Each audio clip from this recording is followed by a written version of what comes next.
ಎಷ್ಟೇ ಕೊಳಕಾಗಿರೋಂಥ ಸಿಂಕ್ ಆಗಲಿ ಟೈಲ್ಸ್ ಆಗಲಿ ಇದೊಂದು ಟಿಪ್ಪನ್ನು ನೀವು ಟ್ರೈ ಮಾಡಿ ನೋಡಿರಿ. ಹೊಸತರಂತೆ ತುಂಬ ಚೆನ್ನಾಗಿ ಕ್ಲೀನ್ ಆಗಿಬಿಡುತ್ತೆ. ಇದಕ್ಕೆ ಹಣ ಕೂಡ ಖರ್ಚು ಮಾಡೋದು ಬೇಡ, ಈಸಿಯಾಗಿ ಕ್ಲೀನ್ ಮಾಡ್ಕೋಬೋದು. ನಮಸ್ಕಾರ ಎಲ್ರಿಗೂ, ಇವತ್ತಿನ ವಿಡಿಯೋಗೆ ಸ್ವಾಗತ. ನಾನಿಲ್ಲಿ ಒಂದು ಬಟ್ಲನ್ನು ತೊಗೊಂಡಿದ್ದೀನಿ, ಅದಕ್ಕೆ ವಿನೆಗರನ್ನು ಹಾಕ್ಕೊಂಡಿದ್ದೀನಿ. ವಿನೆಗರ್ ಜೊತೆಗೆ ಈಗ ಕೋಲ್ಗೇಟ್ ಪೇಸ್ಟ್, ಹಲ್ಲುಜ್ಜಕ್ಕೆ ಬಳಸೋಂಥ ಯಾವುದಾದ್ರೂ ಪೇಸ್ಟನ್ನು ಹಾಕ್ಕೊಳ್ಳಿ. ನೀವು ಯಾವ ಪೇಸ್ಟನ್ನು ಬಳಸ್ತೀರ, ಯಾವ ಕಂಪ್ನಿದಾದರೂ ನಡೆಯುತ್ತೆ. ಇವಾಗ ಪೇಸ್ಟನ್ನು ಹಾಕಿದ್ಮೇಲೆ 1 ಸ್ಪೂನ್ ಆಗೋಷ್ಟು ಬೇಕಿಂಗ್ ಸೋಡಾ ಹಾಕ್ಕೋಬೇಕು. ನಂತರ ಪಾತ್ರೆ ತೊಳೆಯೋದಕ್ಕೆ ಬಳಸೋಂಥ ಡಿಶ್ ವಾಷಿಂಗ್ ಲಿಕ್ವಿಡನ್ನು ಹಾಕ್ಕೋಬೇಕಾಗುತ್ತೆ. ಇದಿಷ್ಟನ್ನು ಹಾಕಿದ್ಮೇಲೆ ಇದನ್ನು ಚೆನ್ನಾಗಿ ಮಿಕ್ಸ್ ಮಾಡ್ಕೋಬೇಕಾಗುತ್ತೆ. ನೋಡಿ, ಒಂದೊಳ್ಳೆ ಸ್ಟ್ರಾಂಗ್ ಲಿಕ್ವಿಡ್ ಅನ್ನೋದು ಸಿದ್ಧ ಆಗಿದೆ. ಈ ಲಿಕ್ವಿಡನ್ನು ಏನಕ್ಕೆ ಬಳಸ್ಬೋದು ಅಂತೇಳಿ ಇವಾಗ ನೋಡೋಣ ಬನ್ನಿ. ನೋಡಿ, ಉಪ್ಪು ನೀರಿನಿಂದ ನಲ್ಲಿಗಳೆಲ್ಲ ಯಾವ ಥರ ಕೊಳಕಾಗಿದೆ ಅಂಥೇಳಿ ನೀವೇ ಇಲ್ಲಿ ನೋಡ್ತಾ ಇರ್ಬೋದು. ಈ ರೀತಿ ನಲ್ಲಿಗಳೇನಾದರೂ ಕೊಳಕಾಗಿದ್ದರೆ, ಬೆಳ್ಳಕ್ಕೆ ಕರೆ ಏನಾದರೂ ಕಟ್ಟಿತ್ತು ಅಂತಂದರೆ ಜಸ್ಟ್ ಈ ರೀತಿ ಲಿಕ್ವಿಡನ್ನು ಸಿದ್ಧ ಮಾಡಿಕೊಂಡು ಒಂದು ಸ್ಕ್ರಬ್ಬರನ್ನು ತೊಗೊಂಡು ಕ್ಲೀನಾಗಿ ಈ ವಿಧಾನದಲ್ಲಿ ಉಜ್ಕೊಳ್ತಾ ಬನ್ನಿ. ನೋಡಿ, ಈ ಥರ ಉಜ್ಕೊಳ್ತಾ ಬರಬೇಕಾಗುತ್ತೆ. ಲಿಕ್ವಿಡನ್ನು ಹಾಕಬೇಕು, ನಂತರ ಸ್ಕ್ರಬ್ಬರನ್ನು ಹಾಕಿ ಉಜ್ಕೊಳ್ತಾ ಬರಬೇಕು. ಜಾಸ್ತಿ ಏನು ತುಂಬ ಉಜ್ಜೋದೇನು ಬೇಡ, ಜಸ್ಟ್ ಹೀಗೆ ಲೈಟಾಗಿ ಉಜ್ಕೊಂಡ್ರೆ ಸಾಕಾಗುತ್ತೆ. ಈ ರೀತಿ ಉಜ್ಬಿಟ್ಟು ಹಾಗೆ 1-2 ನಿಮಿಷ ಆದಮೇಲೆ ನೀರನ್ನು ಹಾಕಬೇಕಾಗುತ್ತೆ. ನೋಡಿ, ಕ್ಲೀನಾಗಿ ಉಜ್ಕೊಂಡಿದ್ದಾಗಿದೆ. ಈಗ ನಾನು ಇದನ್ನು ವಾಶ್ ಮಾಡಿ ನಿಮ್ಮ ಜೊತೆಗೆ ಶೇರ್ ಮಾಡ್ತೀನಿ. ಸೊ ನೋಡ್ತಾ ಇರ್ಬೋದು ಇಲ್ಲಿ ಇವತ್ತಿನ ವಿಡಿಯೋದಲ್ಲಿ ಬಾತ್ರೂಮ್ ಟೈಲ್ಸ್ ಕ್ಲೀನಿಂಗ್ ಆಗಿರ್ಬೋದು ಅಥವಾ ಫ್ಲೋರ್ ಕ್ಲೀನಿಂಗ್ ಆಗಿರ್ಬೋದು, ಎಲ್ಲದಕ್ಕೂ ಟಿಪ್ಸನ್ನು ನೀಡ್ತೀನಿ. ಸೊ ವಿಡಿಯೋ ಎಲ್ಲೂ ಕೂಡ ಸ್ಕಿಪ್ ಮಾಡೋಕ್ಕೆ ಹೋಗಬೇಡಿ. ನೋಡಿ, ಎಷ್ಟು ಚೆನ್ನಾಗಿ ನಲ್ಲಿ ಅನ್ನೋದು ಕ್ಲೀನ್ ಆಗಿದೆ ಅಂತೇಳಿ ನೋಡ್ತಾ ಇರ್ಬೋದು. ಈ ಒಂದು ನಲ್ಲಿ ಕ್ಲೀನ್ ಮಾಡುವಂಥ ಟಿಪ್ ನಿಮಗೆ ಇಷ್ಟ ಆಯಿತಾ? ಹಾಗಿದ್ರೆ ಮುಂದಿನ ಟಿಪ್ಪನ್ನು ನೋಡೋಣ ಬನ್ನಿ. ಟೈಲ್ಸ್ ತುಂಬಾ ಕೊಳಕಾಗಿದೆ, ಕ್ಲೀನ್ ಮಾಡ್ಕೊಳ್ಳೋದಕ್ಕೆ ಯಾವುದಾದ್ರೂ ಈಸಿ ಟಿಪ್ ಇದ್ದರೆ ಹೇಳಿ ಅಂಥೇಳಿ ತುಂಬ ಜನ ಕಮೆಂಟನ್ನು ಮಾಡ್ತಾಯಿದ್ರಿ. ಇವತ್ತಿನ ವಿಡಿಯೋದಲ್ಲಿ ಟೈಲ್ಸ್ ಎಷ್ಟೇ ಕೊಳಕಾಗಿರಲಿ, ನೋಡಿ ನೀವಿಲ್ಲಿ ಸ್ವಲ್ಪ ನೋಡಿದ್ರೆ ಗೊತ್ತಾಗುತ್ತೆ, ಉಪ್ಪು ನೀರಿನಿಂದ ಕರೆ ಅನ್ನೋದು ಕಟ್ಟಿದೆ. ಸೊ ಆ ಥರ ಉಪ್ಪು ನೀರಿನಿಂದ ಟೈಲ್ಸ್ ಏನಾದರೂ ಕರೆ ಕಟ್ಟಿದರೆ ಅದ್ರ ಮೇಲೆ ಸ್ವಲ್ಪ ಟೈಲ್ಸ್ ಮೇಲೆ ಬಿಸಿ ನೀರನ್ನು ಹಾಕ್ಕೊಳ್ಳಿ. ಬಿಸಿ ನೀರು ಹಾಕೋದ್ರಿಂದ ಆ ಕರೆ ಎಲ್ಲ ತುಂಬ ಚೆನ್ನಾಗಿ ಬಂದುಬಿಡುತ್ತೆ. ನಂತರ ನೀವು ಟಾಯ್ಲೆಟ್ ಕ್ಲೀನಿಗೆ ಯಾವುದೇ ಬಳಸ್ತೀರಾ ನೋಡಿ, ಹಾರ್ಪಿಕನ್ನು ಬಳಸ್ತೀರಲ್ವ ಸಾಮಾನ್ಯವಾಗಿ, ಸೊ ಆ ಒಂದು ಕ್ಲೀನಿಂಗ್ ಲಿಕ್ವಿಡನ್ನೇ ಹಾಕೋಬೋದು. ಸೊ ಅದಿಲ್ಲ ಅಂತಂದರೆ ನೀವು ಬೇಕಿದ್ರೆ ನಮ್ಮ ಹತ್ರ ಹಾರ್ಪಿಕ್ ಇಲ್ಲ, ನಾವು ಬೇರೆ ಕ್ಲೀನಿಂಗ್ ಲಿಕ್ವಿಡನ್ನು ಯೂಸ್ ಮಾಡ್ತಾ ಇದ್ದೀವಿ ಅಂದರೆ ಸೊ ಅದನ್ನಾದರೂ ನೀವು ಹಾಕ್ಕೊಂಬಿಟ್ಟು ನೋಡಿ ಜಸ್ಟ್ ಹೀಗೆ ಉಜ್ಕೊಳ್ತಾ ಬನ್ನಿ. ಬಿಸಿ ನೀರನ್ನು ಹಾಕಿ ನಂತರ ಲಿಕ್ವಿಡ್ ಹಾಕಿ ಕ್ಲೀನ್ ಮಾಡೋದ್ರಿಂದ ನೀವು ಇಲ್ಲಿ ಸ್ಕ್ರಬ್ಬರಲ್ಲಿ ನೋಡಿದ್ರಲ್ಲ ಎಷ್ಟು ಚೆನ್ನಾಗಿ ಕ್ಲೀನ್ ಆಗುತ್ತೆ ಅಂದರೆ ತುಂಬ ಚೆನ್ನಾಗಿ ಕ್ಲೀನ್ ಆಗಿಬಿಡುತ್ತೆ. ಆ ಉಪ್ಪು ನೀರಿನ ಕರೆ ಅನ್ನೋದೇನಿರುತ್ತೆ ಎಲ್ಲ ಕ್ಲೀನಾಗಿ ಬರುತ್ತೆ. ಸೊ ಲಿಕ್ವಿಡ್ ಹಾಕಿ ಉಜ್ಜಿ ನೀರು ಹಾಕಿದ್ರಾಯ್ತು.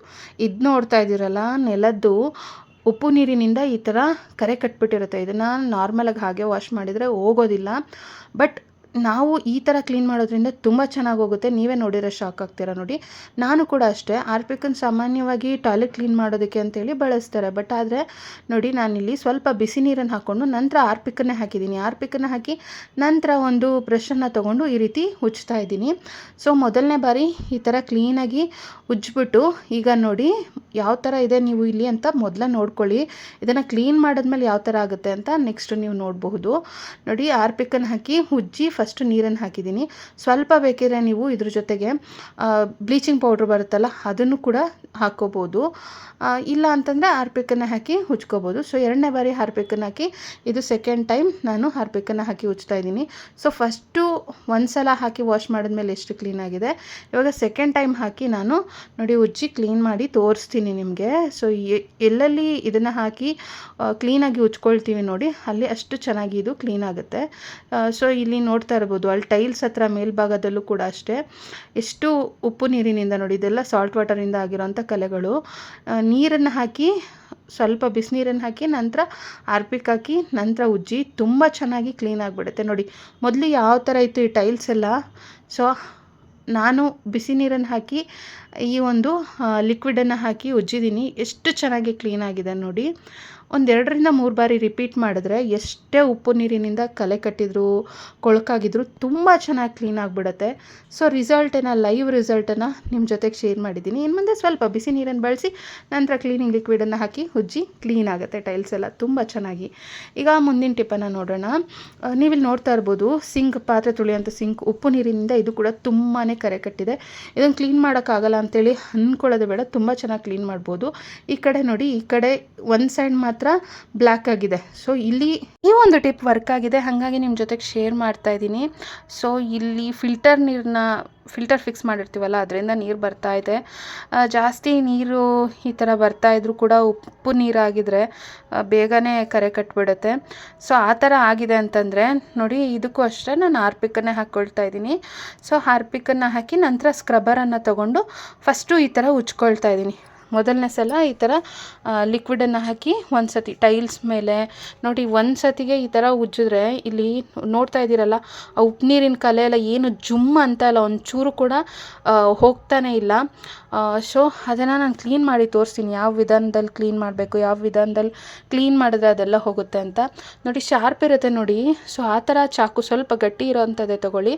ಇಡೀ ಹತ್ರ ಇಟ್ಕೊಂಡು ನಿಧಾನಕ್ಕೆ ಈ ಥರ ನೀವು ಆ ಉಪ್ಪು ನೀರಿನ ಕರೆ ಏನಾಗಿರುತ್ತೆ ಅಲ್ಲಿ ಈ ಥರ ಕೆರಿತಾ ಬನ್ನಿ. ಈ ಥರ ಮಾಡೋದ್ರಿಂದ ನೋಡಿ ಅದೆಲ್ಲ ಹಾಗಾಗಿ ಚಕ್ಕೆ ಥರ ಎದ್ದು ಬಂದುಬಿಡುತ್ತೆ, ತುಂಬ ಚೆನ್ನಾಗಿ ಕ್ಲೀನ್ ಆಗುತ್ತೆ. ಸೊ ಕೆಲವ್ರು ಕೇಳ್ತೀರಾ ತುಂಬ ಕೊಳಕಾಗಿದೆ, ಹೆಂಗೆ ಕ್ಲೀನ್ ಮಾಡ್ಕೊಳ್ಳೋದು ನಮ್ಗೆ ಗೊತ್ತಾಗ್ತಾನೆ ಇಲ್ಲ ಅಂತೇಳಿ. ಈಗ ಮನೆಯಿಂದ ಮನೆಗೆ ರೆಂಟೆಡ್ ಹೌಸಿಂದ ಮತ್ತೊಂದು ರೆಂಟೆಡ್ ಹೌಸಿಗೆ ಶಿಫ್ಟ್ ಆಗ್ತೀವಿ. ಮೊದಲು ಯಾರೋ ಇರ್ತಾರೆ, ಅವರೆಲ್ಲ ಈ ಥರ ಮಾಡಿಬಿಟ್ಟು ಹೋಗ್ಬಿಟ್ಟಿರ್ತಾರೆ. ಹಿಂಗಪ್ಪ ಇದನ್ನು ನಮಗೆ ಕ್ಲೀನಾಗಿರಬೇಕು, ಹೆಂಗೆ ಕ್ಲೀನ್ ಮಾಡ್ಕೊಳ್ಳೋದು ಅಂಥೇಳಿ ವರಿ ಮಾಡೋದು ಬೇಡ. ಸೊ ಆರಾಮಾಗಿ ನೋಡಿ ಈ ಥರ ಕ್ಲೀನ್ ಮಾಡ್ಕೋಬೋದು ಮೊದಲನೇದಾಗಿ. ಅಥವಾ ತುಂಬ ದಿನ ಆಗಿತ್ತು ಕ್ಲೀನ್ ಮಾಡಿ ಈ ಥರ ಆಗಿಬಿಟ್ಟಿದೆ, ನಾರ್ಮಲಾಗಿ ಸ್ಕ್ರಬ್ಬರಲ್ಲಿ ಉಜ್ಜಿದ್ರೆ ಹೋಗ್ತಾ ಇಲ್ಲ ಅನ್ನೋರು ನೋಡಿ ಈ ಟಿಪ್ಪನ್ನು ಟ್ರೈ ಮಾಡಿ. ಸೊ ಹಾರ್ಪಿಕನ್ನು ಹಾಕಿ ಸ್ಕ್ರಬ್ಬರಿಂದ ಉಜ್ಜಿ ಒಂದು ಶಾರ್ಪ್ ಆಗಿರೋಂಥ ಚಾಕುನ ತೊಗೊಂಡು ಉಜ್ಕೊಳ್ಬೋದು ಸಂದಿಲೆಲ್ಲ. ಮತ್ತು ಒಂದು ಲೋಟ ಇದೆ ಸಾಕು ನೋಡಿ, ಈ ಲೋಟ ಚಮತ್ಕಾರನೇ ಮಾಡುತ್ತೆ ಅಂತ ಹೇಳ್ಬೋದು ಕ್ಲೀನಿಂಗ್ ಕೆಲಸಕ್ಕೆ. ಜಸ್ಟ್ ಲೋಟನ ಇಟ್ಕೊಂಡು ನೀವು ಈ ಥರ ಉಜ್ತಾ ಬನ್ನಿ, ನಿಮಗೆ ಗೊತ್ತಾಗುತ್ತೆ ಅಲ್ಲಿ ಉಪ್ಪು ನೀರಿನ ಒಂದು ಕರೆ ಅನ್ನೋದು ಏನು ಕಟ್ಟಿರುತ್ತೆ. ಸೊ ಅದೆಲ್ಲ ಚಕ್ಕೆ ಥರ ಎದ್ದು ಬರುತ್ತೆ ನೋಡಿ. ನಾನು ಇದೇ ವಿಧಾನದಲ್ಲಿ ಕ್ಲೀನ್ ಮಾಡ್ತಾ ಇದ್ದೀನಿ, ಎಷ್ಟು ಚೆನ್ನಾಗಿ ಇದೆಲ್ಲ ಎದ್ದು ಬರ್ತಾ ಇದೆ ಅಂಥೇಳಿ. ಇವಾಗ ಈ ಲೋಟ ಬಳಸಿ ನೋಡಿ, ಇಲ್ಲಿ ನಾ ಹಾರ್ಪಿಕ್ ಹಾಕಿ ಆಗಲೇ ಸ್ಕ್ರಬ್ಬರಲ್ಲಿ ಉಜ್ಜಿದೆ, ಅದು ಹೋಗಲಿಲ್ಲ. ಬಟ್ ನೋಡಿ ಲೋಟ ಶಾರ್ಪ್ ಇರಬೇಕು, ಎಡ್ಜ್ ಅನ್ನೋದು. ಇದು ಹಳೇದಾಗಿದೆ ಲೋಟ, ತುಕ್ಕಿಡ್ದಿದೆ ಅಂಥೇಳಿ ಹಾಗೆ ಬಿಸಾಡೋ ಬದಲಿಗೆ ಲೋಟ ಹಾಳಾಗಿದ್ದರೆ ಈ ಥರ ನಾವು ಕ್ಲೀನಿಂಗ್ ಕೆಲಸಕ್ಕೂ ಕೂಡ ಅದನ್ನು ಬಳಸ್ಕೋಬೋದು. ಈ ಥರ ಉಲ್ಟಾ ಹಿಡ್ಕೊಂಡು ಉಜ್ಜಿದ್ರೆ ಸಾಕು. ನೋಡಿದ್ರಲ್ಲ ಧೂಳು ಥರ ಯಾವ ಥರ ಉಪ್ಪು ನೀರಿನ ಒಂದು ಗಡಸುತನ ಅನ್ನೋದಿರುತ್ತಲ್ಲ, ತುಂಬ ಕೊಳಕಾಗ್ಬಿಟ್ಟಿರುತ್ತೆ. ಸೊ ಅದನ್ನು ಈ ಥರ ಶಾರ್ಪಾಗಿರೋಂಥ ಒಂದು ಲೋಟ ತೊಗೊಂಡು ಜಸ್ಟ್ ಹಿಂಗೆ ಉಜ್ಜುತ್ತಾ ಇದ್ದರೆ ಕ್ಲೀನಾಗಿ ಅದು ಏನಿರುತ್ತೆ ಆ ಕರೆ ಎಲ್ಲ ಹಾಗಾಗಿ ನೋಡಿ ಈ ಥರ ಕಂಪ್ಲೀಟಾಗಿ ಎದ್ದುಬಿಡುತ್ತೆ. ಸೊ ಬಿಫೋರ್ ನೀವು ವಿಡಿಯೋ ಹಿಂದೆ ಹೋಗಿ ನೋಡಿ, ಮೊದಲು ಎಷ್ಟು ಕೊಳಕಾಗಿತ್ತು. ಈ ಒಂದು ಲೋಟವನ್ನು ಬಳಸಿ ಅಥವಾ ಒಂದು ಚಾಕುನ ಬಳಸಿ ಎಷ್ಟು ಆರಾಮಾಗಿ ಇದನ್ನೆಲ್ಲ ತೆಗ್ದಿದ್ದೀನಿ, ಎಷ್ಟು ಚೆನ್ನಾಗಿ ಇದು ಕ್ಲೀನಾಗಿದೆ ಅಂಥೇಳಿ ನಿಮಗೆ ಇಲ್ಲಿ ರಿಸಲ್ಟ್ ಅನ್ನೋದು ಗೊತ್ತಾಗುತ್ತೆ. ಸೊ ಫೈನಲಾಗಿ ಈ ಥರ ಉಪ್ಪು ನೀರಿನಿಂದ ಎಲ್ಲೆಲ್ಲ ತುಂಬ ಕರೆ ಕಟ್ಟಿರುತ್ತೆ, ಅದನ್ನೆಲ್ಲ ತೆಗೆದ್ಮೇಲೆ ಫೈನಲಾಗಿ ಮತ್ತೊಂದು ಸತಿ ಲಿಕ್ವಿಡನ್ನು ಹಾಕ್ತಾಯಿದ್ದೀನಿ, ಹಾರ್ಪಿಕನ್ನು ಹಾಕ್ತಾಯಿದ್ದೀನಿ.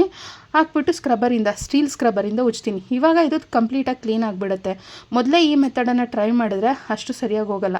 ಬಟ್ ತುಂಬ ಏನಾದ್ರು ಕರೆ ಕಟ್ಟಿತ್ತು ಅಂದರೆ ಈ ಒಂದು ಟಿಪ್ಪನ್ನು ಶಾರ್ಪಾಗಿರೋಂಥ ಒಂದು ಲೋಟನ ತೊಗೊಂಡು ಉಲ್ಟಾ ಮಾಡ್ಕೊಂಡು ಉಜ್ಜಿ ನಿಧಾನಕ್ಕೆ ಉಜ್ಕೊಳ್ಳಿ, ತುಂಬ ಚೆನ್ನಾಗಿ ಕ್ಲೀನ್ ಆಗುತ್ತೆ. ಮತ್ತು ಎಡ್ಜಲ್ಲೆಲ್ಲ ಜಾಸ್ತಿ ಚಾಕುಯಿಂದ ಉಜ್ಜಕ್ಕೆ ಹೋಗೋದು, ಯಾಕಂದರೆ ಅಲ್ಲಿ ವೈಟ್ ಸಿಮೆಂಟೆಲ್ಲ ಹಾಕಿರ್ತಾರಲ್ಲ, ಸೊ ಅಲ್ಲೆಲ್ಲ ಏನಾದ್ರು ನೀವು ತೆಗಿಯೋಕ್ಕೆ ಹೋದರೆ ವಾಟರ್ ಲೀಕ್ ಆಗೋದು ಹಿಂಗೆಲ್ಲ ಆಗುತ್ತೆ. ಸೊ ಹಂಗಾಗಿ ಎಡ್ಜಲ್ಲೆಲ್ಲ ನಾನು ಸ್ವಲ್ಪ ಹಾಗೇ ಬಿಟ್ಟಿದ್ದೀನಿ. ಇವಾಗ ಸ್ಕ್ರಬ್ಬರಿಂದ ಉಜ್ಜಿದ ಮೇಲೆ ನೋಡಿ ಕ್ಲೀನಾಗಿ ನೀರನ್ನು ಹಾಕಿ ನಾನು ವಾಶ್ ಮಾಡಿದ್ದೀನಿ. ಸೊ ನೋಡಿ ವಿಡಿಯೋ ಬಿಫೋರ್ ಯಾವ ಥರ ಇತ್ತು ಸ್ಟಾರ್ಟಿಂಗಲ್ಲಿ ಸಿಂಕ್ ಅನ್ನೋದು, ಇವಾಗ ವಾಶ್ ಮಾಡಿದ್ಮೇಲೆ ಹೇಗೆ ಕ್ಲೀನಾಗಿದೆ ನೀವೇ ನೋಡ್ತಾ ಇದ್ದೀರಲ್ವಾ. ಈ ಒಂದು ಕ್ಲೀನಿಂಗ್ ಟಿಪ್ ನಿಮಗೆ ಇಷ್ಟ ಆಗಿದ್ರೆ ಇನ್ನೇಕೆ ತಡ, ಈಗಲೇ ಲೈಕ್ ಕೊಟ್ಟು ಎಲ್ಲ ಶ್ರೀಮತಿಯರಿಗೂ ಈ ವಿಡಿಯೋನ ಶೇರ್ ಮಾಡಿ. ಯಾಕೆಂದರೆ ಈ ಥರ ಏನಾದರೂ ಆಯಿತು ಅಂದರೆ ತಲೆ ಕೆಡಿಸ್ಕೊತಾರೆ ಹಿಂಗೆ ಕ್ಲೀನ್ ಮಾಡೋದು ಅಂತೇಳಿ. ಆರಾಮಾಗಿ ಒಂದು ಲೋಟನ ತೊಗೊಂಡು ಆರಾಮಾಗಿ ಕ್ಲೀನ್ ಮಾಡ್ಕೋಬೋದು. ವಿಡಿಯೋ ಇಷ್ಟ ಆಯಿತು ಅಂತೇಳಿ ಭಾವಿಸ್ತೀನಿ. ಇಷ್ಟ ಆಗಿದ್ರೆ ಲೈಕ್ ಕೊಟ್ಟು ಶೇರ್ ಮಾಡಿ, ಚಾನಲನ್ನು ಸಬ್ಸ್ಕ್ರೈಬ್ ಮಾಡಿಕೊಂಡು ಸಪೋರ್ಟ್ ಮಾಡಿ. ಮುಂದಿನ ಟಿಪ್ಸ್ ವಿಡಿಯೋದಲ್ಲಿ ಮತ್ತೆ ಬರುತ್ತೇನೆ. ಥ್ಯಾಂಕ್ ಯು ಆಲ್, ಧನ್ಯವಾದಗಳು.